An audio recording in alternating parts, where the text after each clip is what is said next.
Hello students, welcome to the colours of chemistry. और आज hydrocarbon का नेक्स्ट सेगमेंट हम स्टार्ट करेंगे।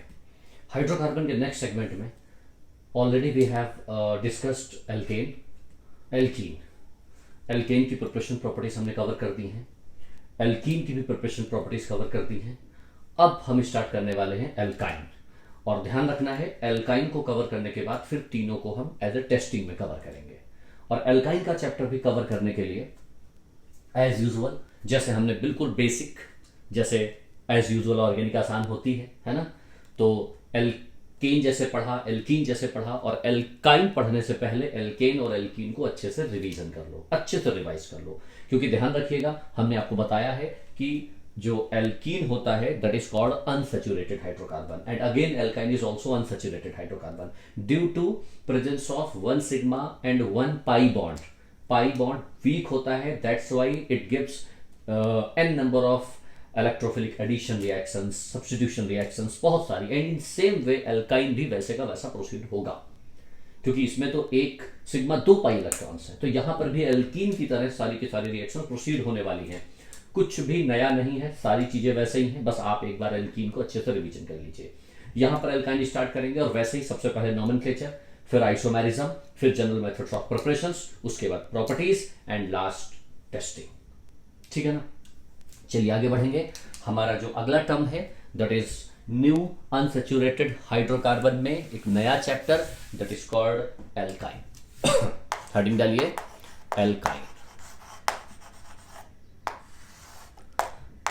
बहुत आसान सा, और यहां पर बिल्कुल हम ध्यान रखेंगे जेईई मेंस, नीट, एम्स और जेईई एडवांस सारी चीजें। और एक बार जब तीनों कवर कर लेंगे तो फिर आप देखिएगा हाइड्रोकार्बन के बहुत इंटरकन्वर्जन, हाइड्रोकार्बन को अल्कोहल से, एल्डिहाइड कीटोन से, एमाइन से, एल्काइल हैलाइड से, सबसे रिलेट किया जा सकता है। इसलिए 11th स्टैंडर्ड में ये चैप्टर आपको अच्छे से समझना बहुत जरूरी है। And it's general formula is CnH2n-2। देखना कितना आसान है। अब ये चैप्टर में कुछ नहीं बचा है, ठीक है ना। और इस एल्काइन को कवर करने के लिए we have again number 1 IUPAC, बिल्कुल वैसे ही कवर करेंगे। Number 2 isomerism, number 3 general methods of preparations, और नंबर 4 प्रॉपर्टीज। और प्रॉपर्टीज में ध्यान रखिएगा, हम बात करेंगे केमिकल प्रॉपर्टीज की और हम बात करेंगे फिजिकल प्रॉपर्टीज की। अच्छा ध्यान रखिएगा, केमिकल प्रॉपर्टीज की बात हमने की है, हमने एल्केन में केमिकल की बात की थी, फिजिकल की भी बात की थी, लेकिन एल्कीन में हमने फिजिकल की बात नहीं की है। वो हम जैसे ही एल्कीन और एल्काइन दोनों आएगा तो फिर एक साथ बात करेंगे, क्योंकि अनसैचुरेशन है ना, तो अनसैचुरेशन में physical properties as well as testings एक साथ बात करने वाले हैं। ठीक है ना, तो ये हमारे पास जनरल टर्म है। और लास्ट अब हम इसमें बात कर लेंगे टेस्ट की, ठीक है ना, क्योंकि एल्कीन और एल्काइन का टेस्ट सिमिलर है, थोड़ी डिफरेंसेस से बात करेंगे। तो सबसे पहले हम बात करेंगे किसकी, IUPAC की। क्लियर। तो IUPAC और आइसोमेरिज्म दो चैप्टर बहुत आसानी से हो चुके हैं, तो इसमें कोई खास बहुत ज्यादा आपको करने की जरूरत नहीं है कि IUPAC में यहां पर बहुत सारा IUPAC सिखाऊं। IUPAC आप लोग बहुत अच्छे से जानते हो, कोई बहुत डिफरेंसेस नहीं है। हाँ, बस इतना समझ लीजिए कि जैसे मान लिया मैं आपसे पूछूं कि ये कंपाउंड लिखा हुआ है ऐसा, लाइक दिस, ठीक है ना, ऐसा लिखा हुआ है, और यहां लगा दिया हमने इस तरीके से C, यहां लगा दिया ट्रिपल बॉन्ड, यहां नहीं लगाया, यहां डबल बॉन्ड लगाया, और यहां लगाया C सिंगल बॉन्ड, और यहां लगाया ट्रिपल बॉन्ड C, देखिए, ठीक है ना। और यहां डबल बॉन्ड लगाइए, basically it is a double bond, और यहां लगा दिया हमने COOH, ऐसा ये ट्रिपल बॉन्ड लगा दिया। और ट्रिपल बॉन्ड के रेस्पेक्ट में मैंने इसका IUPAC नाम पूछ लिया। होपफुली मैं ये मानता हूं कि आपको बेसिक चीजें आती हैं, ठीक है ना। Write the IUPAC name of this compound, इस कंपाउंड का IUPAC नाम क्या होगा। So this simple concept, now this triple bond is treated as a branch. अब यहां पर आपको क्या देखना है, यहां क्या लगाना है, यहां पर देखना है the number 1 is like this. क्या होता है, carbon containing functional group which is directly attached to cyclic compound, then its name is treated as its derivative नाम की तरह यूज किया जाएगा। And numbering will be proceed from that carbon where that is directly attached, 1 2 3 4 5 6। आपको क्या लगा, मैं आपसे इसका नाम पूछूंगा, इसका नाम क्या है, ये थोड़ी होगा, नाम ऐसे थोड़ी आएगा। जेई अगर आप प्रिपरेशन कर रहे हो या एम्स की प्रिपरेशन कर रहे हो तो आपको अच्छे लेवल पे सीखनी होंगी चीजें। तो इसका नाम क्या होगा, 1 2 2 पर क्या होगा, 2 पर ब्रांच। 2 पर ब्रांच कैसे, नंबरिंग कहां से करोगे, यहां से 1 डैश 2 डैश 3 डैश, ठीक है ना। तो क्या हो जाएगा प्रोप, प्रोप, और प्रोप कहाँ 2 डैश, नहीं भी लगाओगे तो चलेगा क्योंकि यहां ट्रिपल बॉन्ड तो आ नहीं सकता, यहीं आएगा 2 डैश आइन। देखिए अगर ये नहीं होता, ये पूरा नहीं होता तो 1 2 3 प्रोप 2 डैश आइन है, लेकिन अब ये सिंगल बॉन्ड की ब्रांच अगर होती तो YL, और डबल बॉन्ड की ब्रांच है तो IDENE। याद करिए, ये ऑलरेडी मैं आपको बता चुका हूं, ठीक है ना, एल्केन में पढ़ाया है। अगर आपको नहीं आता है तो एल्केन में जाके रिवीजन करो। 2 prop 2 dash ynylidene, ynylidene, cyclohexane, carboxylic acid, cyclohexane, carboxylic acid. Means कहने का मतलब ये alkyne as a substituent use किया है, alkyne as a branch use किया है। क्लियर हो गया सभी को, ठीक है ना। अच्छा चलो ये नाम लिख ही दिया तो इसका नाम बताओ क्या है। It is called acetylene, acetylene, इसको हम इथाइन भी कहते हैं, ठीक है ना। तो एसिटाइलिन या इथाइन, इथाइन IUPAC नाम है, एसिटाइलिन कॉमन नेम है। अच्छा एसिटाइलिन में हम दोनों तरफ कुछ भी लगा सकते हैं। जैसे मान लिया मैं कहूं विनाइल एसिटाइलिन बनाओ, विनाइल एसिटाइलिन, तो विनाइल एसिटाइलिन का मतलब होता है ये है विनाइल और एसिटाइलिन ये है हमारे पास, तो it is called vinyl acetylene, vinyl acetylene. बात समझ पा रहे हैं ना। तो ये एसिटाइलिन जो है ये कॉमन है और विनाइल ये है।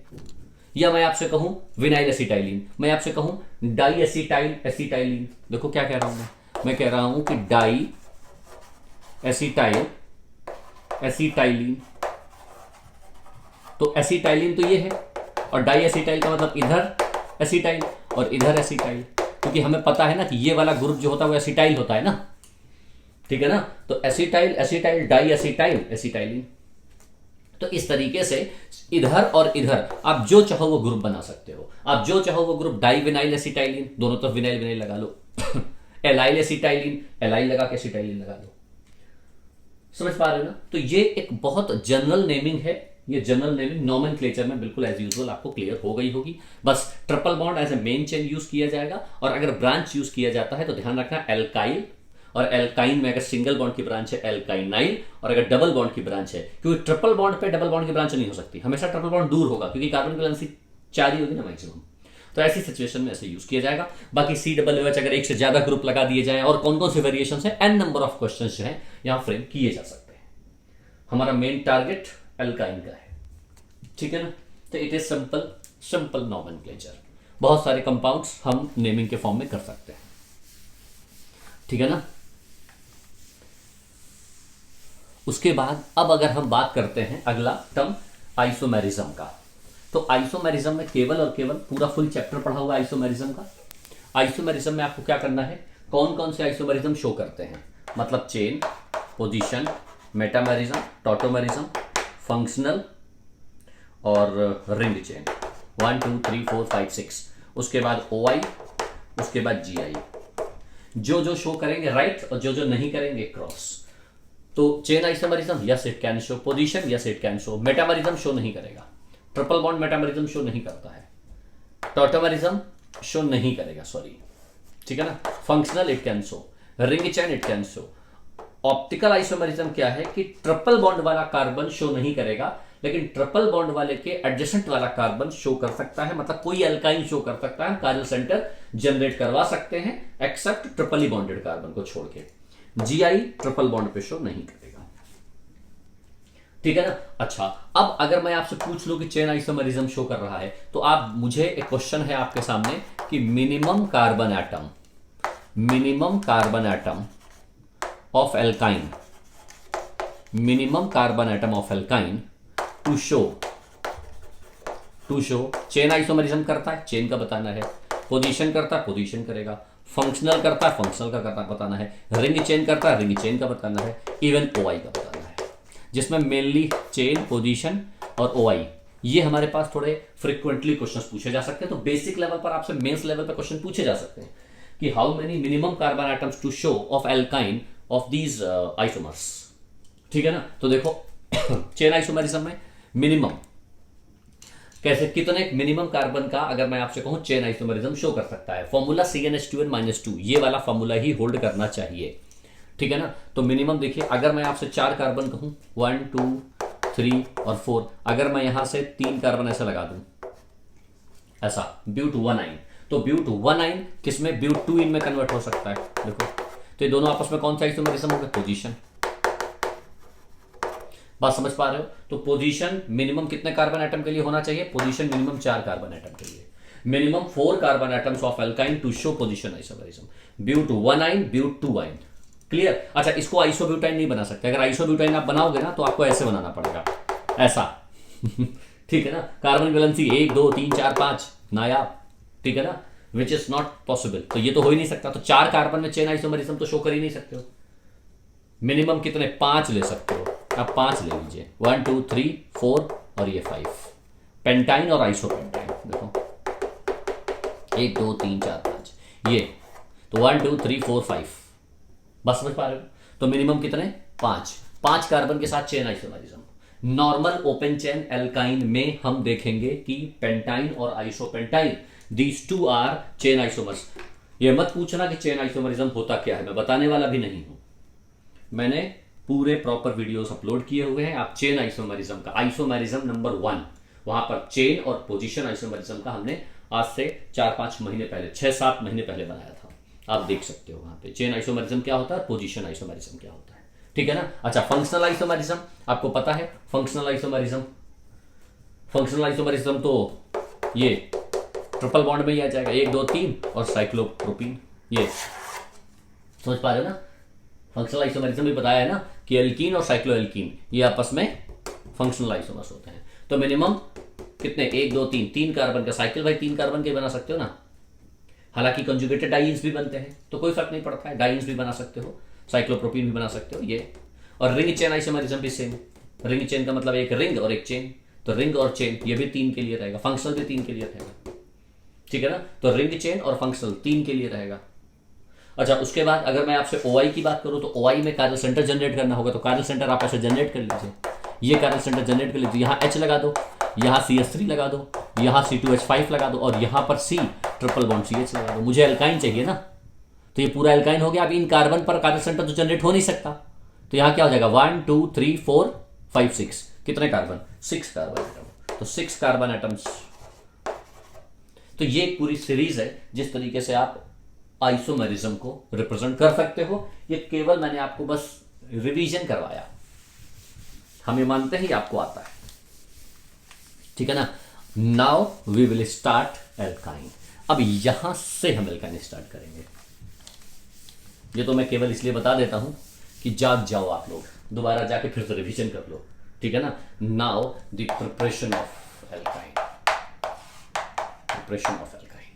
और इसमें भी हम पहले वो प्रिपरेशन से स्टार्ट करेंगे जिन प्रिपरेशंस को ऑलरेडी हम एल्कीन में कवर कर चुके हैं, जिसमें सबसे पहली प्रिपरेशन आती है first from metal carbide,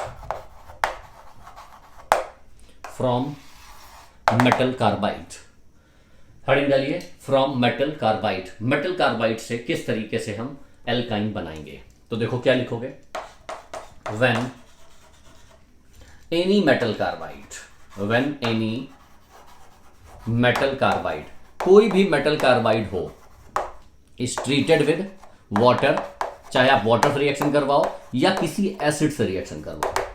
when any का मतलब समझते हो, एनी का मतलब कोई, पूरे पीरियोडिक टेबल में कोई मेटल हो एक्सेप्ट सम एक्सेप्शनल केसेस, अगर रिएक्शन करवाओगे तो इट गिव्स C2H2 एसिटाइलिन और प्लस मेटल का वाटर होगा तो हाइड्रोक्साइड बन जाएगा, और अगर सॉल्ट हो मतलब एसिड होगा तो मेटल का कोई भी एनायन फॉर्म बन जाएगा, सॉल्ट बन जाएगा, ठीक है ना। Now it is what, it is CH triple bond CH, now it is acetylene.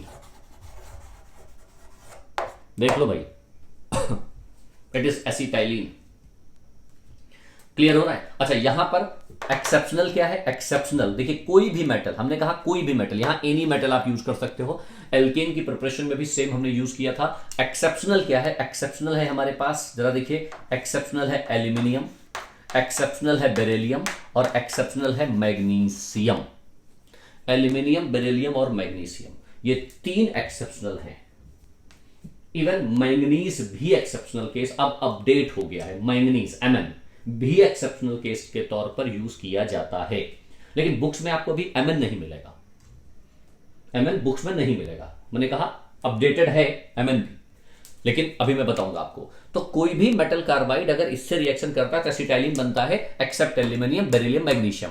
इन तीनों को छोड़ दीजिए और आप जनरल बोल सकते हो कि when any type of metal, any metal is treated with water और any acid, then it gives acetylene gas. Preparation of alkyne, preparation of acetylene, जरा देखो कैसे। मान लिया कैल्शियम कार्बाइड बना दिया जाए, कैल्शियम कार्बाइड वाटर से रिएक्शन करवाई गई।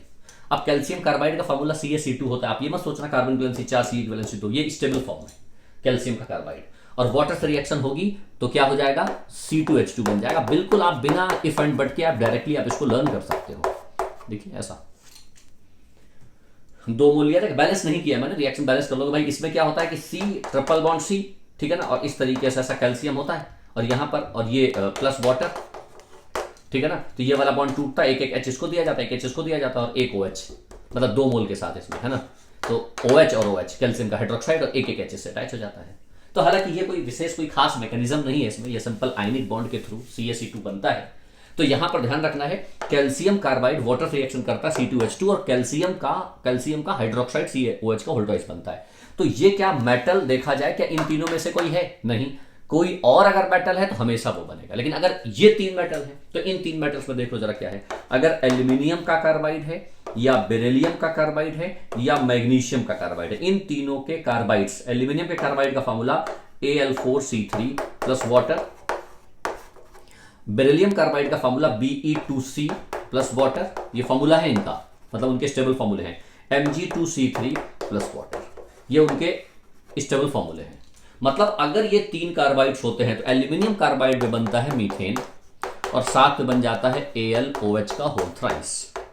बेरिलियम कार्बाइड में बनता है मीथेन प्लस बेरिलियम OH का होल ट्वाइस, और मैग्नीशियम कार्बाइड में बनता है CH3C ट्रिपल बॉन्ड CH और प्लस मैग्नीशियम का हाइड्रोक्साइड।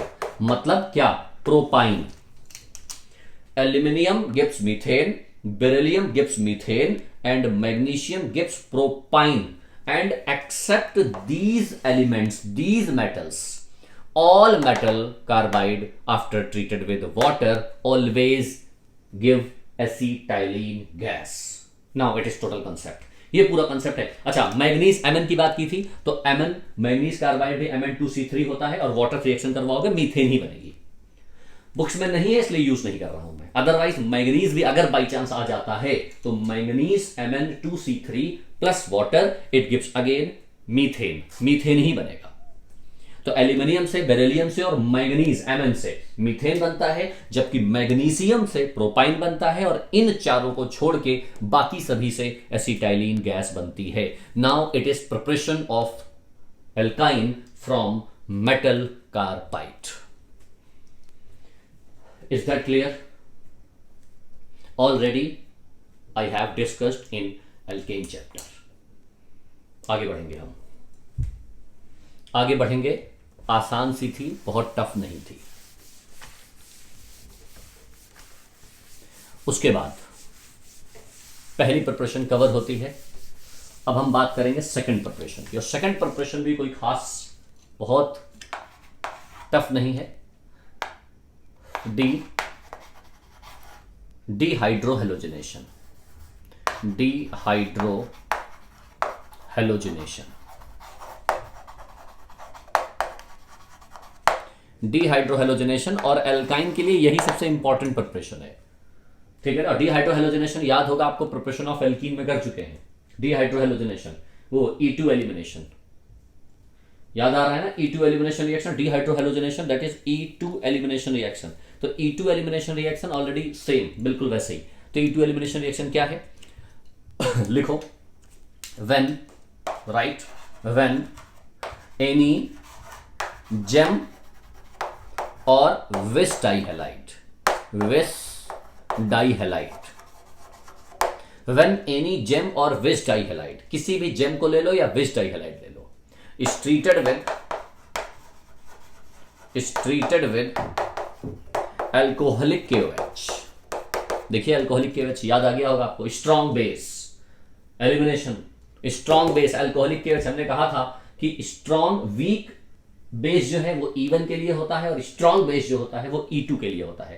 तो E2 elimination reaction anti peri वाला, विद सोडामाइड NaNH2, आपको पता है ये भी बहुत स्ट्रॉन्ग बेस होता है, देन इट गिव्स एल्काइन। ये है कंसेप्ट। अल्कोहलिक KOH का जो काम है ना, रिमूवल ऑफ HX, बिल्कुल NaNH2 का भी वही काम है, रिमूवल ऑफ HX। तो कई बार अल्कोहलिक KOH ना देके 2 मोल ऑफ NaNH2 दे दिया जाता है, तो आप वहां कंफ्यूज मत होइएगा। तो सोडामाइड का भी एक ही काम होता है, जो अल्कोहलिक KOH का काम है वही सोडामाइड का काम है, कहीं कोई चेंजेस नहीं होगा। जरा देखो कैसे, जैसे मान लिया हमने क्वेश्चन दिया C, सिंगल बॉन्ड C, यहां लगा दिया R, यहां लगा दिया हमने R', ठीक है ना, यहां लगाया मैंने X, यहां लगाया मैंने मान लिया X, यहां लगाया H, यहां लगाया H। जरा देखिए, और मैंने रिएक्शन करवाई अल्कोहलिक KOH से। ये तो अल्कोहलिक KOH क्या करता है, अल्कोहलिक KOH में हमने आपसे कहा था ये वाला H निकलेगा और ये वाला कहां गया, गलत लगा दिया ना, ये H निकलेगा। चलो एक काम करते हैं, एक ही बात है, कोई फर्क नहीं पड़ता, हालांकि यहां पे लगाओ X और यहां लगाओ H, ऐसे, ठीक है ना। तो ये वाला H निकला और ये वाला X निकला, तो जैसे ही H और X निकलेगा तो इसके बीच में क्या आ जाएगा, डबल बॉन्ड आ जाएगा, यानी R सिंगल बॉन्ड C, ऊपर वाला H ऐसा लगा रहेगा और नीचे वाला यहां आ जाएगा डबल बॉन्ड, और ये C, और यहां आ जाएगा क्या R', और यहां क्या आ जाएगा X। बात समझ पा रहे हो, बिल्कुल एलिमिनेशन रिएक्शन जैसे हमने पहले पढ़ा है, कुछ भी नया काम नहीं है, एलिमिनेशन रिएक्शन, वो भी अकॉर्डिंग टू E2 रिएक्शन के थ्रू। भाई अभी तक ही क्या होता था, एक X और एक H होता था ना, तो X यहां निकाल देते थे, यहां से निकालते थे, ट्रांजिशन स्टेट बनती थी और डायरेक्ट बना देते थे। बस समझ पा रहे ना, बिल्कुल इसी में क्या है, बिल्कुल वैसे क्या करोगे, वैसे ही एलिमिनेशन, ये H निकलेगा, ये X निकलेगा, डबल बॉन्ड आ जाएगा। अब अभी तक एक HX होता था, यहां 2 HX दे रखे हैं, तो it remove 2 mole of HX। Alkene में 1 मोल HX निकलता था, और एल्काइन में बिल्कुल सेम तरीके से। भाई अगर ये H हटा दो, ये X हटा दो, तो ये क्या है, ये हमारे पास एलिमिनेशन रिएक्शन तो है, E2 रिएक्शन, इसी को तो E2 रिएक्शन कहते हैं। क्यों, क्योंकि एक डबल बॉन्ड बनाना है, तो ये E2 रिएक्शन डबल बॉन्ड बन गया, ये HX नहीं है, डबल बॉन्ड है, वही पेरीफॉर्म एंटी पेरीफॉर्म जो हमने आपको बताया है ऑलरेडी, ट्रांजिशन स्टेट के साथ दोनों एक साथ निकल जाते हैं। यहां पर क्या है, ऑलरेडी एल्कीन बना है, अब फिर सोडामाइड की रिएक्शन करवाओगे, तो सोडामाइड की रिएक्शन करवाओगे अल्कोहलिक KOH की तरह, ये भी काम करेगा, X ये निकलेगा, H ये निकलेगा, तो क्या बन जाएगा RC ट्रिपल बॉन्ड C और R'। Now it is what, alkyne. देखिए बात समझ पा रहे हो, बस एक बार ध्यान रखिएगा, अगर यहां R' की जगह HH लगा दिया जाए, HH, तो रिएक्शन तो होती है लेकिन प्रोडक्शन बहुत अच्छा नहीं बनता है। जो मैक्सिमम परसेंट यील्ड है वो मैक्सिमम नहीं होती है, वो बहुत कम होती है।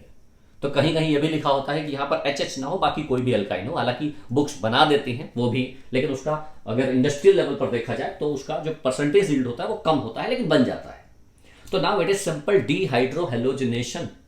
अच्छा, मैकेनिज्म के लिए आप तो बिल्कुल क्लियर है, मैकेनिज्म अगर इसकी बात की जाए, देखो अगर इसकी मैं मैकेनिज्म की बात करूं तो मैकेनिज्म बिल्कुल आसान सी है। यहां पर क्या होगा कि ये OH माइनस है ना, तो OH माइनस कहां जाएगा, OH माइनस इस हाइड्रोजन को अब्स्ट्रैक्ट करेगा, तो ये हाइड्रोजन को अब्स्ट्रैक्ट करेगा, देखो कैसे, RC, ये वाला H और ये वाला X, और यहां पर क्या आ जाएगा, ये वाला C, यहां पर आ जाएगा X, सॉरी H, और यहां आ जाएगा X और ये R', ठीक है ना। तो क्या होगा, पहले OH माइनस है, तो OH माइनस क्या करेगा, इस हाइड्रोजन को पहले अब्स्ट्रैक्ट करेगा, तो ये वाला बॉन्ड ऐसे तोड़ेगा, ऐसे ही होता है ना, ये वाला माइनस, ये वाला प्लस, ये माइनस, और ये वाला क्या करेगा, इस ग्रुप को बाहर निकाल देगा, ये माइनस है प्लस, तो ये वाला प्लस, ये वाला माइनस, ये वाला माइनस, ये वाला प्लस, तो प्लस माइनस क्या होगा, ये टूटेगा, ये टूटेगा, ये बनेगा, इसी को ट्रांजिशन स्टेट कहते हैं।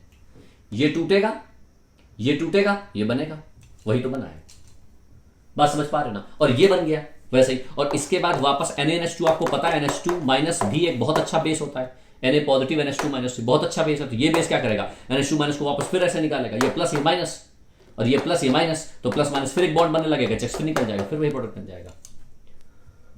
मतलब मैं ये कहना चाहता हूं कि एल्कीन पढ़ाते वक्त डिहाइड्रोहेलोजिनेशन की एक बार मैकेनिज्म आप वहां जाके देख लो। बिल्कुल आपको अगर एल्कीन बहुत अच्छे से आता होगा तो 100% इस मैकेनिज्म में कुछ भी नहीं है, सबसे गिरी हुई मैकेनिज्म्स हैं, इवन E2 में कुछ होता नहीं है। बात समझ पा रहे हो, इट इज विस डाइहैलाइड से हम किस तरीके से एल्काइन फॉर्म करते हैं, बाय यूजिंग E2 रिएक्शन, ठीक है ना। बना दूं यहां पे RC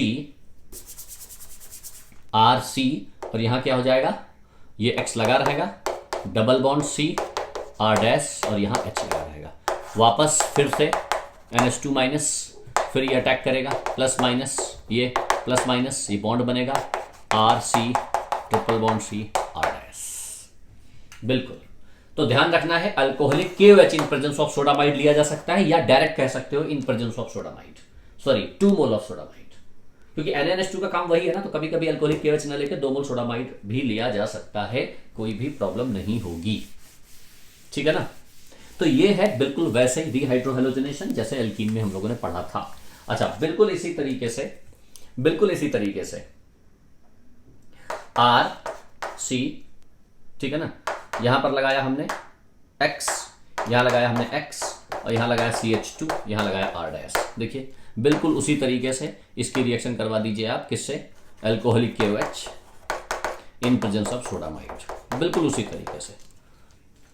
it is a gem डाइहाइलाइड, तो वैसे ये X निकलेगा, यहां से H निकलेगा, डबल बॉन्ड आएगा, फिर X निकलेगा, फिर एक हाइड्रोजन निकलेगा, ट्रिपल बॉन्ड आएगा। ध्यान रखना हाइड्रोजन मस्ट बी प्रेजेंट, यहां 2 हाइड्रोजन होने चाहिए, अब ऐसा ना हो कि हाइड्रोजन ही ना हो। तो यहां पर क्या बन जाएगा, R C triple bond C R dash, बिल्कुल वैसे ही जैसे विच डाइहाइलाइड था वैसे जेम डाइहाइलाइड। ये X यहां से निकलेगा, एक हाइड्रोजन यहां से निकलेगा, फिर एक X यहां से निकलेगा, फिर हाइड्रोजन यहां से निकलेगा। अच्छा, आपके पास दिमाग में हो सकता है अगर हाइड्रोजन इधर भी होता, हाइड्रोजन इधर भी होता, तो कौन सा हाइड्रोजन निकलता, इधर वाला किधर वाला। तो यहां पर अल्कोहलिक KOH E2 रिएक्शन है, the formation of alkene with more hyper conjugative structures, जहां पर हाइपर कंजुगेशन सबसे ज्यादा होंगे वो वाला निकलेगा। मान लिया यहां चलो CH3 ही होता, तो यहां CH3 होता, यहां CH2 होता, तो यहां अगर डबल बॉन्ड लगता तो इसके हाइपर कंजुगेशन कम है एज कंपेयर टू यहाँ के। यहाँ पर पूरे का पूरा ये CH3 के 3 हाइपर कंजुगेशन है और इधर भी हाइपर कंजुगेशन है, इसलिए डबल बॉन्ड यहाँ लगने की प्रायोरिटी ज्यादा है, ठीक है ना।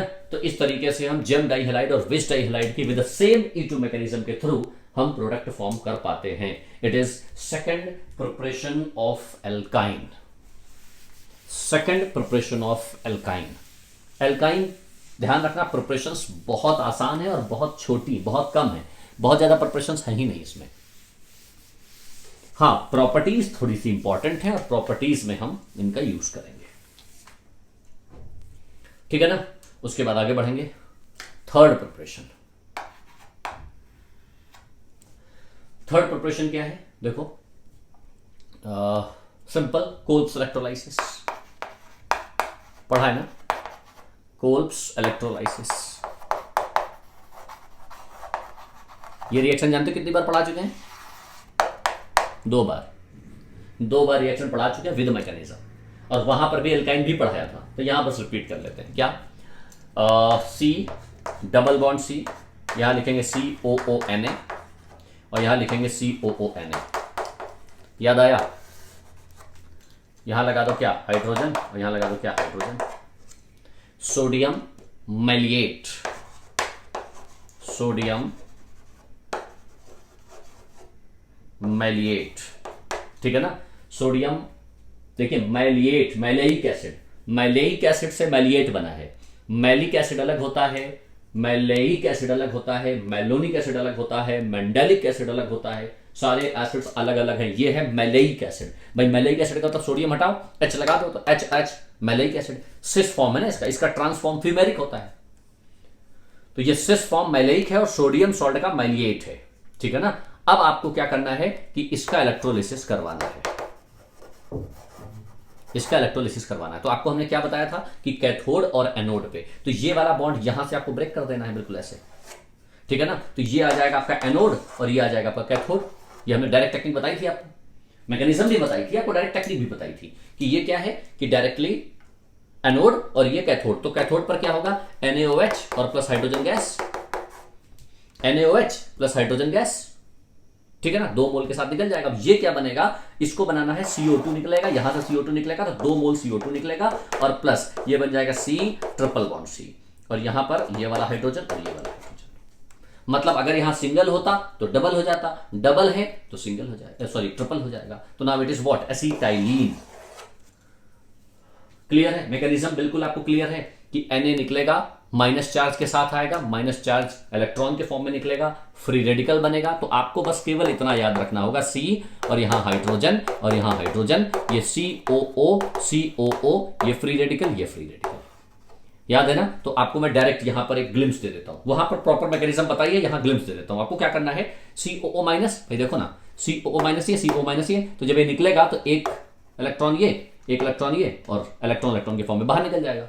तो इसके बाद क्या है, ये CO2 बाहर निकाल देगा, तो यहां बनेगा C डबल बॉन्ड C और H, और एक ये फ्री रेडिकल, एक फ्री रेडिकल ये, और जैसे फ्री रेडिकल बनेगा तो क्या हो जाएगा, एक बॉन्ड फॉर्म कर जाएगा, तो C ट्रिपल बॉन्ड C और H वैसे का वैसा लगा रहेगा, इट इज C2H2। ध्यान रखना इसका एक डाइमर भी प्रोडक्ट बन जाएगा, लेकिन वो बहुत हाईली अनस्टेबल होगा क्योंकि एंटी एरोमेटिक होता है, इसलिए डायरेक्टली इट फॉर्म एसिटाइलिन। ठीक है ना, तो इट इज कोल्ब्स इलेक्ट्रोलाइसिस। अच्छा, यहां पर अगर मान लिया यहां CH3 लगा देते, यहां CH3 लगा देते तो क्या होता, कुछ नहीं होता, बस यहां CH3 हो जाता और यहां CH3 हो जाता, कुछ होता नहीं, प्रोडक्ट बदल जाता बस। चलो जल्दी से नोट करो, फास्ट थोड़ा जल्दी से नोट कर लीजिए, आगे बढ़ेंगे हम। कोई भी इसमें वेरिएशन नहीं है, यहां पर बहुत सारे लोग जो है पता है, ऐसे ऐसे ऐसे कुछ भी लगाते रहते हैं, यहां कुछ भी लगाते, कुछ भी लगाते, कोई बहुत खास फर्क नहीं पड़ने वाला। ठीक है ना, क्योंकि इन मैकेनिज्म में कोई वेरिएशन नहीं होता है, कुछ भी आप करेंगे तो वो प्रोडक्ट वैसे बनेगा। एल्काइन की प्रोपोर्शन सबसे आसान है, एक तो बहुत ज्यादा है नहीं, और जो भी है वो सब पिछली प्रोपोर्शन हैं। चलो आगे बढ़ेंगे अब हम। अगला है हमारे पास नेक्स्ट। अब देखिए सब जुगाड़ टेक्नोलॉजी चल रही है, यहाँ पे कोई बहुत नई मैकेनिज्म आई नहीं है और आएगी भी नहीं। फ्रॉम डीकार्बोक्सिलेशन, ये भी एक जुगाड़ टेक्नोलॉजी है, डीकार्बोक्सिलेशन। देखो डीकार्बोक्सिलेशन, अब आप सोच रहे होंगे डीकार्बोक्सिलेशन से तो एल्केन बनता है, एल्केन नहीं, एल्केन के साथ एल्कीन और एल्काइन भी बनता है। जरा देख लीजिए, CH3 C triple bond C और यहां लगा दो COOH, देखिए, और इसकी रिएक्शन करवा दो सोडा लाइम, याद है प्रिपरेशन ऑफ एल्केन, और वहां पर इसकी मैकेनिज्म फिर बता चुके हैं, और हमने आपको क्या बताया था कि it remove only carbon dioxide. तो ये क्या बन जाएगा, CH3 C triple bond C और ये H, ये वाला H। अच्छा, ये वाला H यहां नहीं आता है, नो, कौन वाला H आता है, ये पूरी मैकेनिज्म के पार्ट है। लेकिन अभी आप डायरेक्टली क्या समझना है कि सोडा लाइन क्या करता है, सोडा लाइन कार्बन डाइऑक्साइड को रिमूव कर देता है और सिंपल COOH को बना देता है। और इस पर हम बहुत सारी बातें कर चुके हैं कि किसका डीकार्बोक्सिलेशन होता है, डीकार्बोक्सिलेशन का रेट क्या होता है, डीकार्बोक्सिलेशन की मैकेनिज्म क्या होती है, उसका इंटरमीडिएट क्या बनता है, सारी की सारी चीजें। इसलिए मैं इसलिए बोल रहा हूं ये सारी चीजें क्योंकि सारी मैकेनिज्म कॉमन रहती है, जहां पर भी वो मैकेनिज्म यूज होगी तो सेम यूज होगी। डीकार्बोक्सिलेशन ऑफ एल्केनोइक एसिड, यानी प्रिपरेशन ऑफ एल्केन, पहली प्रिपरेशन ऑफ एल्केन, एल्केन में जाएं और पहली प्रिपरेशन डीकार्बोक्सिलेशन, वहां पर आप प्रॉपर इसको रीड करें, प्रॉपर उसको वॉच करें और उसके बाद उसका रिवीजन करें, बिल्कुल सारी बातें समझ में आ जाएंगी। ओवरऑल है क्या, एल्काइन से ही एल्काइन बनाया है हमने, कुछ किया क्या, COOH लिया है, डीकार्बोक्सिलेट करवा दिया, CO2 उड़ा दिया, एल्काइन बना दिया। तो ये तो जुगाड़ हो गया एक तरीके का, कोई बहुत बड़ी रॉकेट साइंस थोड़े लगा दी, वही लिया वही बना, उसी को घुमा के दे दिया, एल्काइन की चीज एल्काइन को दे दिया, तुम्हारी चीज तुम्हें को बिल्कुल नए पैकिंग में बना के दे दिया और कहा ये देखो इट इज अ हिंदुस्तान। ठीक है ना, तो ये कोई खास मजा नहीं आया, नो। ठीक है ना, उसके बाद नेक्स्ट क्वेश्चन है हमारी अगली प्रिपरेशन, डीहेलोजिनेशन। डीहेलोजिनेशन, देखिए डीहाइड्रोहेलोजिनेशन अलग होता है, डीहेलोजिनेशन अलग होता है। डीहाइड्रोहेलोजिनेशन का मतलब होता है रिमूवल ऑफ HX और डीहेलोजिनेशन का मतलब होता है removal of X2, same like alkene, बिल्कुल एल्कीन जैसा। ठीक है ना, देखिए कैसे लिखो, व्हेन 1,1,1,1,2,2 टेट्राक्लोरोइथेन या टेट्राक्लोरो, मतलब 1,1,2,2 टेट्राक्लोरोइथेन, यहां पर लिख सकते हो टेट्रा हेलो एल्केन, ये टेट्रा हेलो एल्केन यूज किया जाएगा ना, 1,1,1,2,2 टेट्राक्लोरोइथेन। अगर इसकी रिएक्शन करवा दी जाए zinc dust in presence of alcohol, heating effect के साथ, तो क्या होगा, Cl यहां से निकलेगा, ये Cl यहां से निकलेगा, एक Cl यहां से निकलेगा, एक Cl यहां से निकलेगा, and it converts into CH triple bond CH।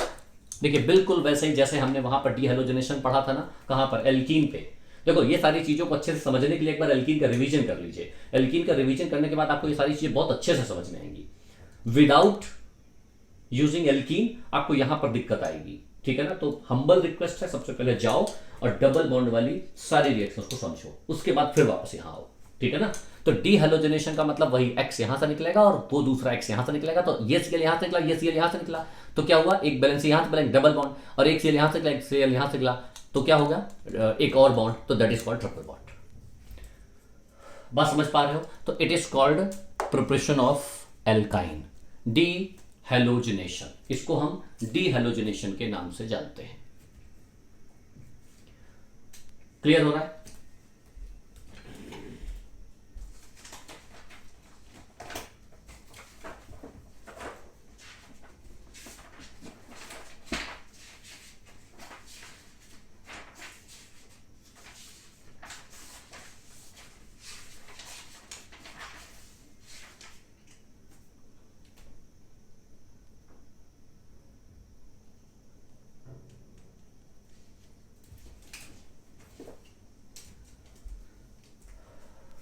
Clear.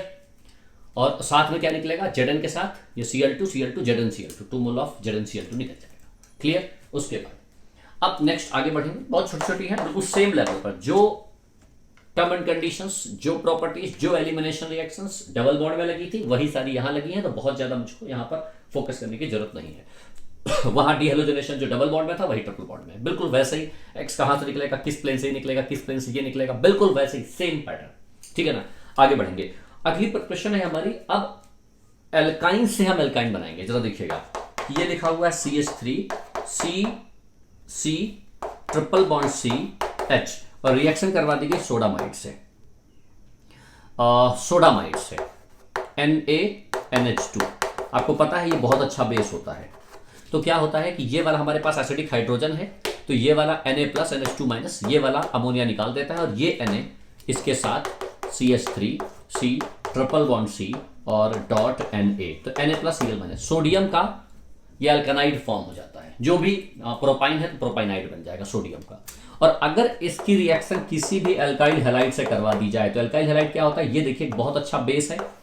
तो बेस क्या करेगा, ये वाला बॉन्ड यहां से टूटेगा, ये वाला प्लस, ये वाला माइनस, ये इस पे अटैक कर जाएगा, तो बन जाता है CH3 C triple bond C और R and removal of NaX। तो देखिए यहां पर हमने क्या यूज किया था, प्रोपाइन, यहां यूज किया था हमने प्रोपाइन, और यहां क्या यूज किया है, ब्यूटाइन। यहां क्या मिला है हमको, ब्यूटाइन। तो असेंडिंग ऑर्डर में नंबर ऑफ कार्बन अगर एल्काइन में इंक्रीज करने हैं तो आप इस प्रिपरेशन का यूज कर सकते हो। ये प्रिपरेशन एल्काइन से एल्काइन बनाने की है। यहां पर एक गौर करिए जरा, एक बहुत इंपॉर्टेंट चीज गौर करिए जरा, यहां पर एक बहुत इंपॉर्टेंट चीज, मतलब आपको बस रिलेट करना है कि कौन सी रिएक्शन है ये कौन सी रिएक्शन है। ये बहुत अच्छा बेस है, इसकी रिएक्शन आरएक्स से करवाई। देखिए जैसे अगर मान लिया मैंने कहा आपसे कि ये लिखा हुआ है CH3 CH2Cl ऐसे, और इसकी रिएक्शन करवा दी है CH3 C triple bond C minus charge और Na, ठीक है ना। और दूसरी रिएक्शन हमने करवाई CH3 C और CH3 और यहां पर लगाया Cl, और इसकी रिएक्शन हमने करवा दी CH3 C triple bond C minus charge और Na+। तो होगा क्या, वही Cl यहां से निकलेगा, Cl यहां से निकलेगा, ये पार्ट इसमें जुड़ जाएगा। ऑफ कोर्स दोनों में बिल्कुल सेम तरीके से रिएक्शन होगी, तो ये बन जाएगा C ट्रिपल बॉन्ड C और इस C से जुड़ जाएगा ये वाला C, और यहां क्या हो जाएगा, ट्रिपल बॉन्ड C और इस C से जुड़ जाएगा ये वाला C। अब मैं आपसे पूछूं कि अगर इसका रेट R1 है और इसका रेट R2 है, तो बताओ कौन सी रिएक्शन फास्ट है। तो आपको पता है ना, ये स्ट्रॉन्ग न्यूक्लियोफाइल है ना, माइनस चार्ज कहां अटैक करेगा, ये वाला बॉन्ड इस तरीके से मूव करेगा, ये वाला प्लस, ये वाला माइनस, प्लस माइनस नहीं, ये opposite side of the carbon atom पे अटैक करेगा और ये साइमल्टेनियसली एक साथ निकल जाएगा। That is what breaking of bond and making of bond takes place simultaneously according to SN2 reaction. SN2, तो यहां पर ये जो RX है ना, ये वाला जो RX है, ये हमारे पास इसमें हिंड्रेंस नहीं होना चाहिए, मतलब अनहिंड्रेड RX होना चाहिए, और प्राइमरी 1 डिग्री, उससे कम 2 डिग्री और सबसे कम 3 डिग्री। ये ऑर्डर होता है RX में, जिसमें 1 डिग्री जो है सबसे जल्दी अल्काइन फॉर्मेशन करेगा, क्योंकि SN2 है ना भाई, जितना माइनस चार्ज पहले ये क्या करेगा, इस पे अटैक करेगा, और जैसे जैसे ये इस पे अटैक करता जाएगा वैसे वैसे RX का X निकलता जाएगा। तो यानी making of bond and breaking of bond takes place simultaneously and stereochemistry same पढ़ा है ना, SN2 की स्टीरियोकेमिस्ट्री का मतलब अगर यहां स्टीरियोकेमिस्ट्री होगी कोई भी स्टीरियोकेमिस्ट्री होगी, अगर मान लिया अगर आर है तो ये इस पे अटैक करेगा तो वो आर का एस बन जाएगा, एस का आर बन जाएगा। क्या ये बात समझ पा रहे हो ना? लेकिन ध्यान रखना, स्टीरियोकेमिस्ट्री में यहां कायरल सेंटर अगर होगा तभी स्टीरियोकेमिस्ट्री बदलेगी। अगर स्टीरियोकेमिस्ट्री यहां हो गई तो यहां अगर स्टीरियोकेमिस्ट्री हो गई तो रोटेशन जो है वो फिर retention in configuration takes place. ये आपने अल्काइल हैलाइड में पढ़ रखा होगा कि कब रिटेंशन बनता है और कब इन्वर्जन इन कॉन्फ़िगरेशन होता है, ये आपको पता है। क्लियर? अच्छा, एक खास बात और समझ लीजिए कि जैसे मान लिया हमारे पास एक ये एक्स है तो वो, हालांकि ध्यान रखना कि x जब ऊपर साइड x में है तो वहां पर क्या सिचुएशन होगी कि पहले वो अपोजिट साइड से अटैक करेगा और x वहां से निकलेगा, तो यानी कि मेकिंग ऑफ बॉन्ड और ब्रेकिंग ऑफ बॉन्ड ये दोनों एक साथ निकलेगा, वहां ट्रांजिशन स्टेट बनती है, कार्बोकैटायन कोई फॉर्मेशन नहीं होगी। ठीक है ना? तो इस तरीके से हम क्या करते हैं, SN2, अगर आपको SN2 बहुत अच्छे से आती है तो बिल्कुल सेम किसी भी प्रोपाइन से या किसी भी एल्काइन से आप अगला वर्जन एल्काइन का बना सकते हो। It is also a preparation of alkyne. ठीक है ना? इसमें मैं बहुत ज्यादा फोकस SN2 पर नहीं कर रहा हूं क्योंकि हम ये मानते हैं कि SN2 आपको आता है। क्लियर? अगली प्रिपरेशन, नेक्स्ट प्रिपरेशन देखो, from haloform, from haloform. Haloform समझते हो? हेलोफॉर्म में क्लोरोफॉर्म, ब्रोमोफॉर्म, आइडोफॉर्म, यहां पर आइडोफॉर्म लेंगे हम। देखिए जरा, क्या व्हेन आइडोफॉर्म, लिखो इसको, when 2 mole of iodoform, 2 mole of iodoform is treated with silver. ध्यान रखना ड्राई होना चाहिए, ठीक है ना? देन इट गिव्स एसिटाइलिन, और सिल्वर है, आपको पता है कि भाई मॉइस्चर न जनरेट हो तो मॉइस्चर को रिमूव करने के लिए भी आप कुछ रिएजेंट्स ड्राई ईथर वगैरह ले सकते हो। तो यहां पर क्या है, CHI3 plus silver plus I3CH। देखो यहां पर बेसिकली है क्या, ये 3 आई है ना, देखो ऐसे 1 आई, 2 आई, 3 आई, और यहां पर भी देखो 1 आई, 2 आई, 3। ये इसलिए लिख रहे हैं कि आपको बिल्कुल समझ में आ जाए। AGI यानी इसमें कितने मोल लेने पड़ेंगे, 6, तो पूरा 6 AGI, ये like this, 1 AGI, 2 AGI, 3 AGI, 3 इधर और 3 उधर, तो टोटल कितना, 6 AGI। और ये क्या बना, CH triple bond CH। 3 valency इसकी ब्लैंक हुई और 3 वैलेंसी इसकी ब्लैंक हुई और 3 और 3 आपस में जुड़ गए, एसिटाइलिन, और plus 6 AGI। It is what, acetylene. It is called acetylene, इसको हम एसिटाइलिन कहते हैं। चलिए थोड़ा जल्दी से फास्ट नोट कर लीजिए।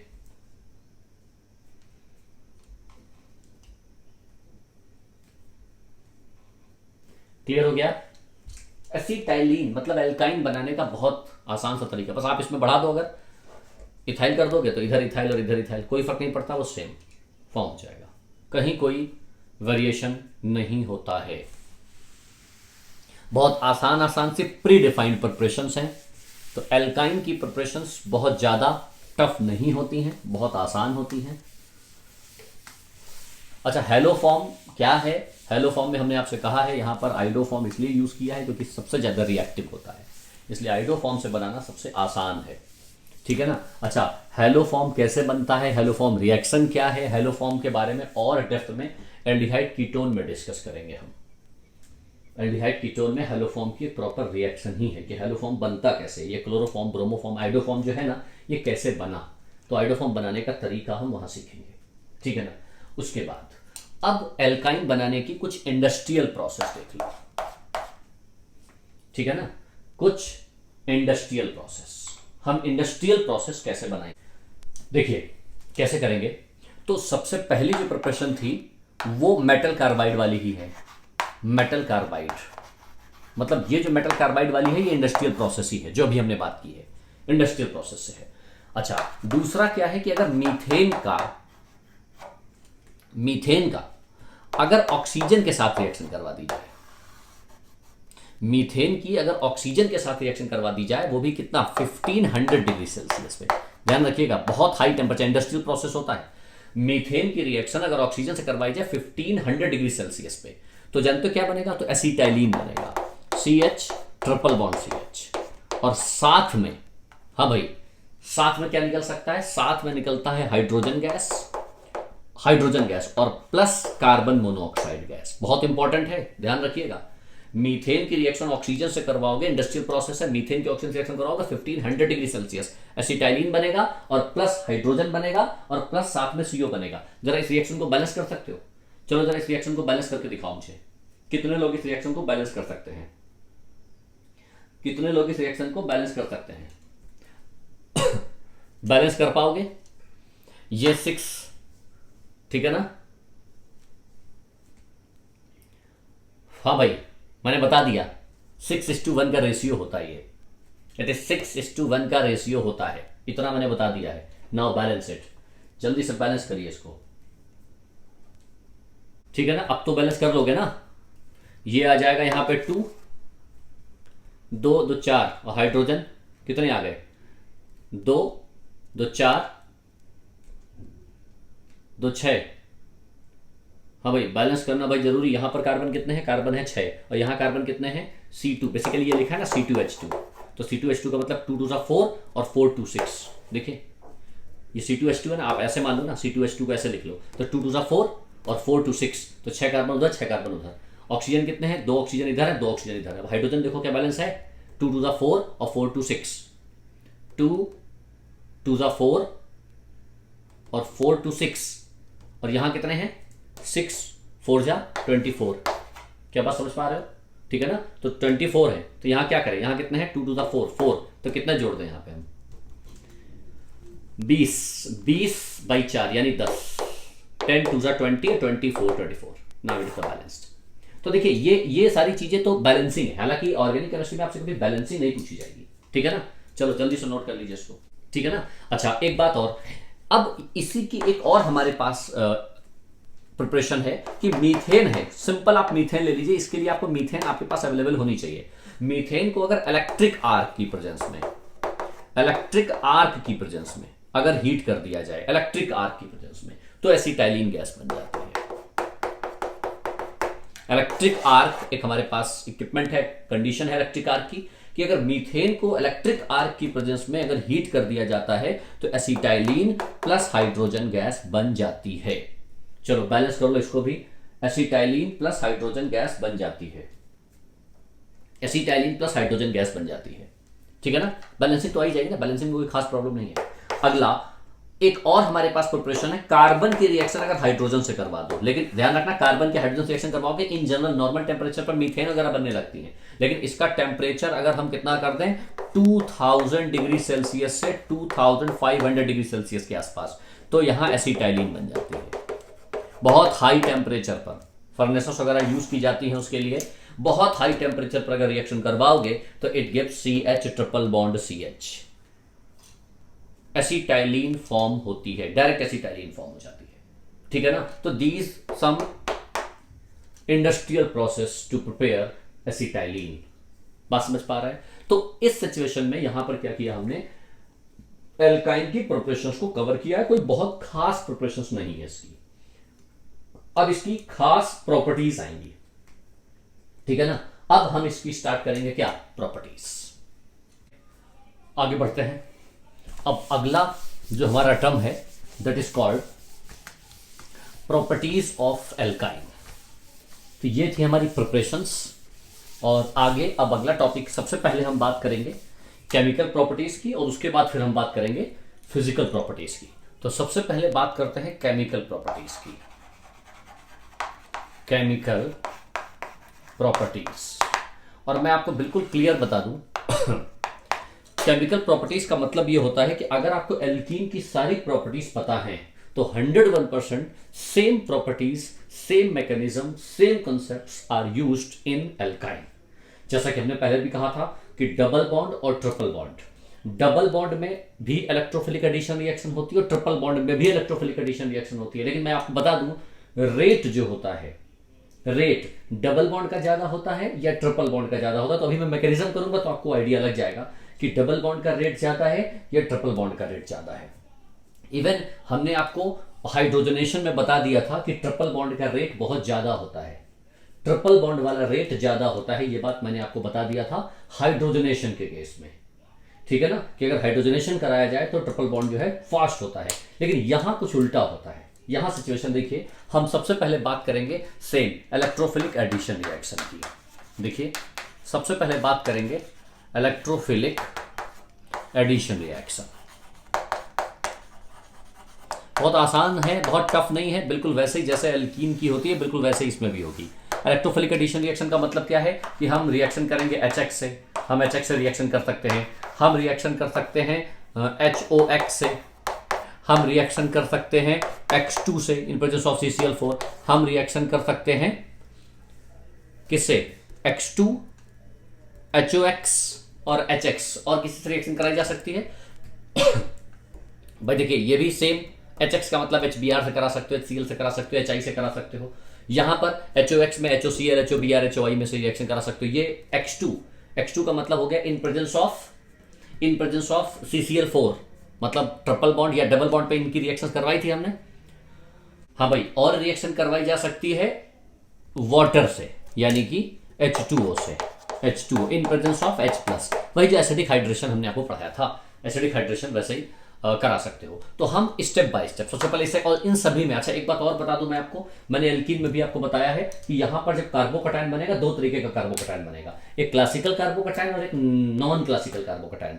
तो कब क्लासिकल कार्बोकटायन बनता है, कब नॉन क्लासिकल बनता है, तो अगर कोई हैलोजन का मतलब जैसे इसमें X+ अटैक करेगा पहले, तो X+ अटैक करेगा तो लोन पेयर होंगे तो साइक्लिक ट्रांजिशन बना लेगा। यहाँ HOX में X+ पहले अटैक करेगा तो X+ पहले अटैक करेगा तो वो लोन पेयर होता है तो वो साइक्लिक ट्रांजिशन बना लेगा। यहाँ ऐसा नहीं होगा, यहाँ पर H+ पहले अटैक करेगा तो वो एक क्लासिकल कार्बोकटायन बनेगा, यहाँ पर H+ पहले अटैक करेगा तो क्लासिकल कार्बोकटायन बनेगा, तो इन दोनों में नॉन क्लासिकल कार्बोकटायन बनेगा, इन दोनों में क्लासिकल कार्बोकटायन बनेगा।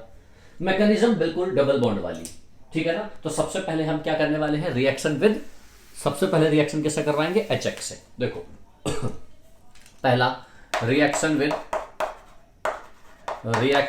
HX, तो HX से रिएक्शन करवाएंगे और HX से रिएक्शन करवाने के बाद फिर इसको कंक्लूड भी करेंगे। जरा देखिए कैसे, मान लीजिए ये रिएक्शन लिखी हुई है CH ट्रिपल बॉन्ड CH, यहां पर एक काम करते हैं,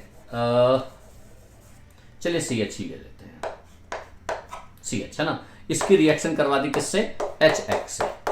तो जरा देखो क्या करना है हमको, HX का मतलब हो गया H+ और X-।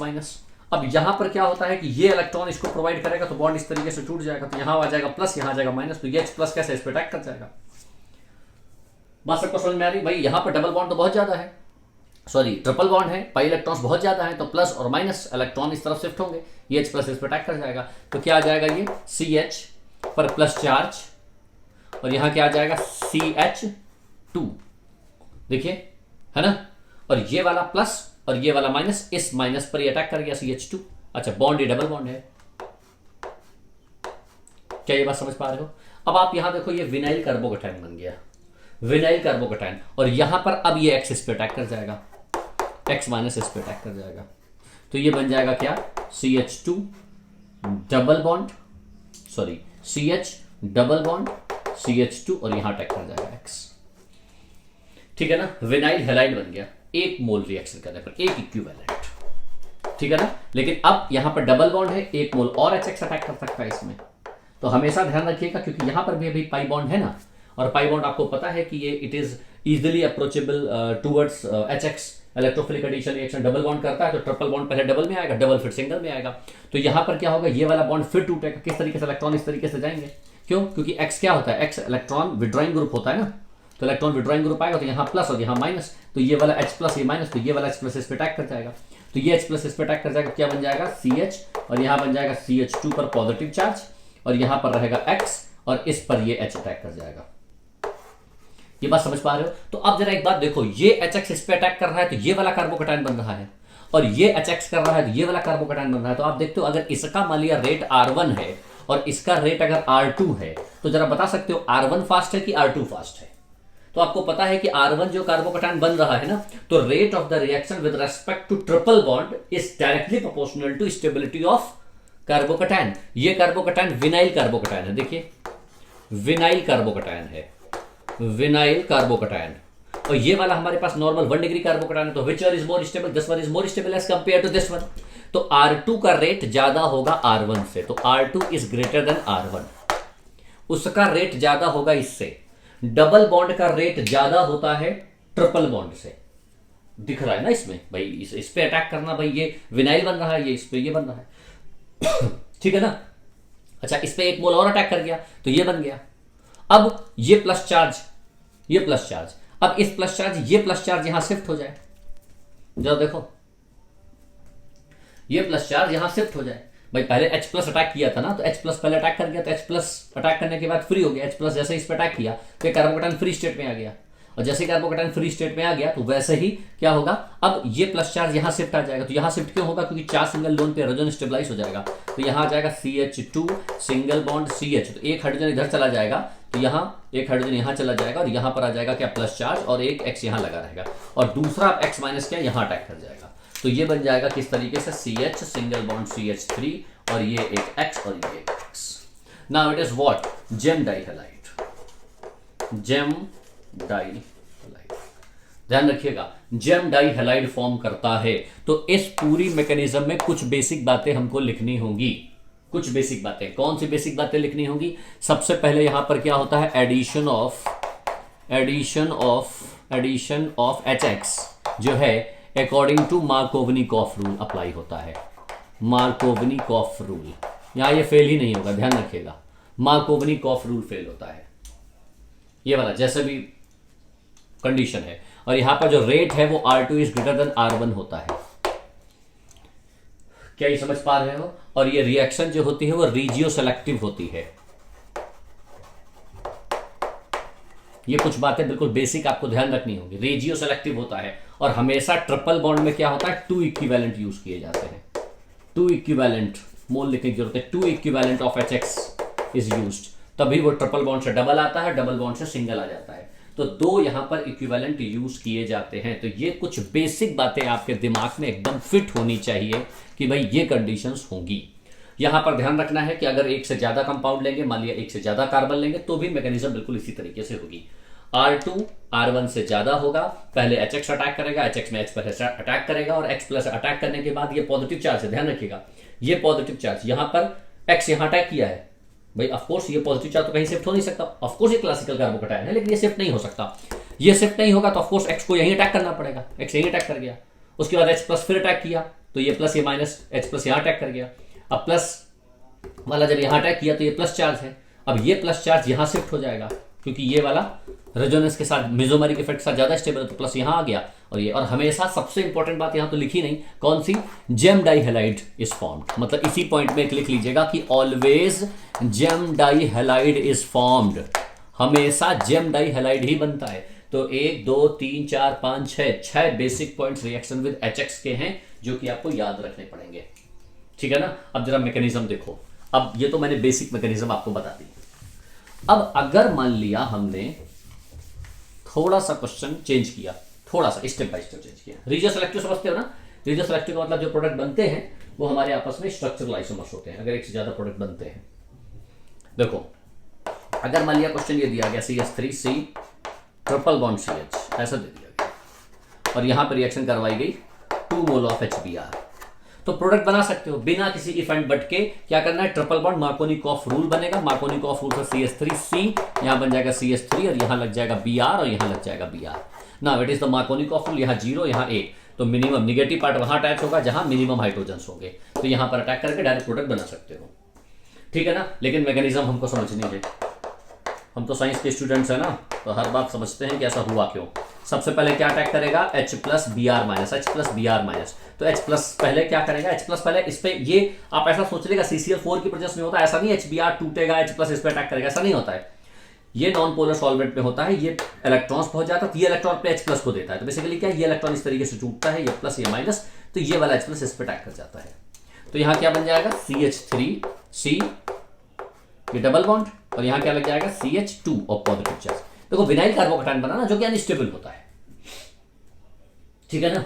अच्छा अब आप ये सोच रहे होंगे कि Br अटैक करेगा यहां पे, देखना, और कार्बोकैटायन क्लासिकल है, क्लासिकल कार्बोकैटायन मतलब ये पॉजिटिव चार्ज इधर शिफ्ट हो जाए भाई, ये अगर इधर शिफ्ट हो गया, ये पॉजिटिव चार्ज अगर इधर शिफ्ट हो गया तो इधर शिफ्ट होने का मतलब क्या है, देखो मैं आपको बता देता हूं, ये CH2 ये पॉजिटिव चार्ज और यहाँ CH डबल बॉन्ड CH2, तो ये वाला पॉजिटिव चार्ज इधर शिफ्ट हो जाए और यहाँ का हाइड्रोजन यहाँ शिफ्ट हो जाए, तो इन दोनों में कौन ज्यादा स्टेबल है बताओ भाई। Of course charge single double ये ज्यादा स्टेबल है, ये कब स्टेबल है, तो ये शिफ्ट हो जाना चाहिए, लेकिन शिफ्ट नहीं होता है। इंपॉर्टेंट पॉइंट, ये शिफ्ट नहीं होता है। तो आप सोच रहे हैं क्यों नहीं शिफ्ट होता है भाई, कार्बोकैटायन शिफ्टिंग स्टेबिलिटी पर ही तो डिपेंडेंट होती है। तो एक बहुत खास बात जो मोस्ट ऑफ द स्टूडेंट्स गलती करते हैं कि पॉजिटिव चार्ज शिफ्ट तो होता है, लेकिन तभी शिफ्ट होता है जब वो फ्री स्टेट में होता है। भाई ये पॉजिटिव चार्ज यहां आएगा, इसको फायदा तो मिला, लेकिन फायदा कैसा मिला, ये फ्री स्टेट में नहीं है। जैसे मान लिया आपसे कहूं मैं मुझे कमरे के बाहर जाना है, कोई कमरे के बाहर खड़ा है और मुझसे कहे आओ बाहर आओ, 1 करोड़ रुपीस बाहर लेके खड़ा हुआ है, तो मैं क्या चाहूंगा यार, बाहर जाऊं 1 करोड़ रुपए मिल जाएगा मुझे, मैं चाहता तो 1 करोड़ रुपए लेना और मैं जाऊंगा ले लूंगा, लेकिन कोई मुझे इसी बोर्ड पे ऐसे बांध दे, बिल्कुल इसी तरीके से बांध दे, और बांधने के बाद अब बाहर 1 करोड़ लेके खड़े हो जाए या 5 करोड़ लेके खड़े हो जाए, जब मैं बंधा हूं यहां तो मैं जा ही नहीं पाऊंगा, कितना भी बड़ा मुझे फायदा क्यों ना मिले मैं नहीं जा सकता। हाँ अगर फ्री होऊंगा तो दौड़ के ले लूंगा जाके, ठीक है ना। तो यहां पर क्या है, ये पॉजिटिव चार्ज यहां कितना बड़ा भी फायदा इसको दिखे पॉसिबल नहीं है, ये चला जाए। क्यों, क्योंकि ये होल्ड है किससे, इस इलेक्ट्रॉनों से, इस पाई इलेक्ट्रॉन से ये होल्ड है। तो जब भी पॉजिटिव चार्ज किसी से होल्ड होता है तो वो पॉजिटिव चार्ज शिफ्ट नहीं होता है, जरा समझिएगा इस बात को। तो पॉजिटिव चार्ज इसलिए वहां शिफ्ट नहीं हुआ और Br को यहीं अटैक करना पड़ा। तो कैसे अटैक करेगा, CH3C डबल बॉन्ड CH2 और यहां लगा Br। क्या समझ पा रहे हो। तो जब शिफ्ट नहीं होगा, यही कारण है कि जेम डाई हैलाइडी बन जाता है, उसी कार्बन पर प्लस से अटैक करेगा और उसके बाद दोबारा फिर उसी पे अटैक करेगा। दोबारा कैसे अटैक करेगा, जरा देखो H प्लस Br माइनस है तो H प्लस फिर अटैक करेगा। कैसे अटैक करेगा, ये वाला बॉन्ड कैसे टूटेगा, ये वाला बॉन्ड ऐसे टूटेगा, ये माइनस और ये प्लस, तो H प्लस किस पे, इस पे अटैक कर जाएगा। तो क्या बन जाएगा CH3C और यहां लग जाएगा CH2 पे पॉजिटिव चार्ज और यहां पर लग जाएगा Br और यहां लग जाएगा H। अब ये पॉजिटिव चार्ज ऑफ कोर्स इधर शिफ्ट होगा, क्योंकि ये पॉजिटिव इधर इसलिए शिफ्ट हो जाएगा क्योंकि चार्ज सिंगल लोन पेयर, तो ये स्टेबल हो जाएगा। तो यहां पर क्या बन जाएगा, ये वाला C यहां लग जाएगा Br और ये वाला पॉजिटिव चार्ज, और अब इस पे क्या अटैच हो जाएगा Br। तो इस पे अटैक जब Br करेगा तो एक Br नीचे और एक Br ऊपर, देखो यही प्रोडक्ट बना। आई थिंक बिल्कुल समझ में आ गया होगा, कहीं कोई प्रॉब्लम नहीं होगी किसी की। तो इस तरीके से किसी भी क्वेश्चंस में हम आसानी से, मार्कोनी-कॉफ रूल फेल नहीं होता, डबल बॉन्ड में फेल हो जाता है क्योंकि वहां शिफ्टिंग होती है। अब वहां शिफ्टिंग होगी तो फेल हो जाएगी, यहां शिफ्टिंग होगी ही नहीं, वो जाएगा ही नहीं क्योंकि बांध के रखा है, कितना भी बड़ा फायदा मिल जाए, यहां कुछ भी लगा दो आप, वो शिफ्ट ही नहीं होगा। Is that clear. इसीलिए ये कहा जाता है कि जो हमने पॉइंट्स लिखे हैं इसलिए ये ट्रिपल बॉन्ड में फेल नहीं होते, इसलिए ट्रिपल बॉन्ड की मैकेनिज्म और आसान हो जाती है भाई, नो प्रॉब्लम, यहां तो और आसान हो जाता है, ठीक है ना। अभी इस पर बेस हम कुछ और न्यूमेरिकल सॉल्व करेंगे। अच्छा एक बात और, अगर मान लिया डबल बॉन्ड और ट्रिपल बॉन्ड दे दिया जाए, जैसे मान लिया ये कह दिया जाए, देखो ये दे दिया जाए, कहा जाए C double bond C single bond C single bond C और यहां ट्रिपल बॉन्ड C, मान लिया ऐसा, और अब इसकी रिएक्शन HBr से कर रहा हो, लेकिन हमने कहा एक इक्विवेलेंट से कर रहा हो। हाँ भाई एक इक्विवेलेंट से करवाओ, तो बताओ ये डबल बॉन्ड टूटेगा कि ट्रिपल बॉन्ड टूटेगा। यहां CH2 है, यहां CH, यहां CH। अब आपको देखना होगा, देखिए अगर मान लीजिए ये वाला बॉन्ड तोड़ दिया तो ये वाला बॉन्ड कैसे तोड़ोगे, ये वाला बॉन्ड ऐसे ही तोड़ोगे ना, ऐसे, ये वाला प्लस ये वाला माइनस और H प्लस यहां अटैक कर जाएगा यहां, तो देखो कैसे CH3 CH पर positive charge CH2 C triple bond CH, देखो यहाँ पे C, ठीक है CH2 है ना, ये प्लस ये माइनस वो बन गया। लेकिन अगर ये वाला बॉन्ड तोड़ा तो ये वाला बॉन्ड ऐसे तोड़ोगे, ये प्लस ये माइनस, तो कैसे C डबल बॉन्ड C और एक C डबल बॉन्ड C एक C और उसके बाद C double bond C plus charge, और इस माइनस पे हाइड्रोजन लग जाएगा। इन दोनों में देख लो कौन ज्यादा स्टेबल है, खुद आपको आइडिया लग जाएगा कौन ज्यादा स्टेबल है। ये वाला विनाइल कार्बोकैटायन बन गया और ये वाला सिंपल 2 डिग्री कार्बोकैटायन है विद 5 हाइपर कंजुगेशन, तो ऑफ कोर्स ये ज्यादा स्टेबल है, तो यहां पर अटैक करेगा। यानी कौन सा पहले अटैक करेगा, ये वाला पहले टूट गया। ट्रिपल बॉन्ड से ध्यान रखना, ये वाला पहले टूट गया। डबल बॉन्ड का रेट ट्रिपल बॉन्ड से ज्यादा हो गया है, ध्यान रखिएगा। हाइड्रोजनेशन में जो हमने एल्केन में पढ़ाया था, ट्रिपल बॉन्ड का रेट अगर हाइड्रोजन से रिएक्शन करवा दिया जाए तो ट्रिपल बॉन्ड जल्दी जाता है उसका रेट फास्ट होता है। लेकिन नॉर्मल HX की रिएक्शन में यहां पर विनाइल कार्बोकैटायन बनता है, इसलिए अनस्टेबल होता है। नॉर्मली अल्काइल कार्बोकैटायन बनता है, ज्यादा स्टेबल होता है। तो ये गलत जवाब है, ये सही जवाब है। यानी कि ये प्लस ये माइनस, तो इस प्लस पर Br अटैक कर जाएगा, यानी यहीं पर Br अटैक कर जाएगा, क्योंकि वही मोस्ट स्टेबल फॉर्म है। समझ पा रहे हो ना?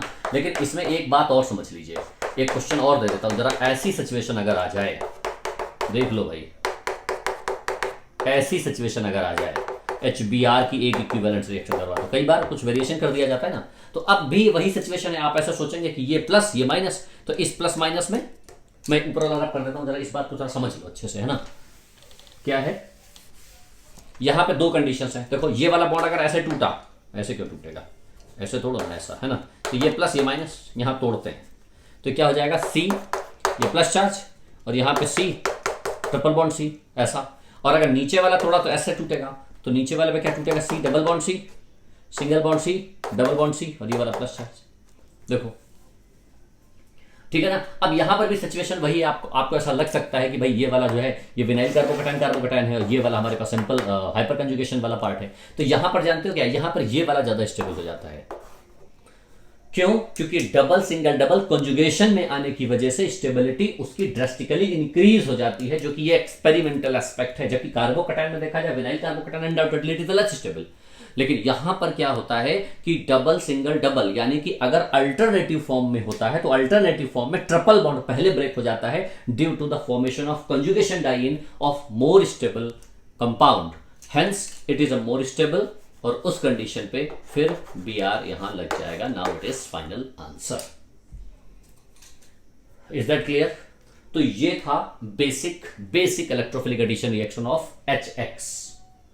इस पर और हार्ड क्वेश्चंस, अभी इतनी बेसिक बातें आपको समझ में आ गई हैं, इस पे कुछ और क्वेश्चंस, अच्छे लेवल पे क्वेश्चंस हम नेक्स्ट टाइम पे सॉल्व करेंगे, और फिर कुछ और इलेक्ट्रोफिलिक एडिशन रिएक्शंस के बारे में बात करेंगे। Thank you very much.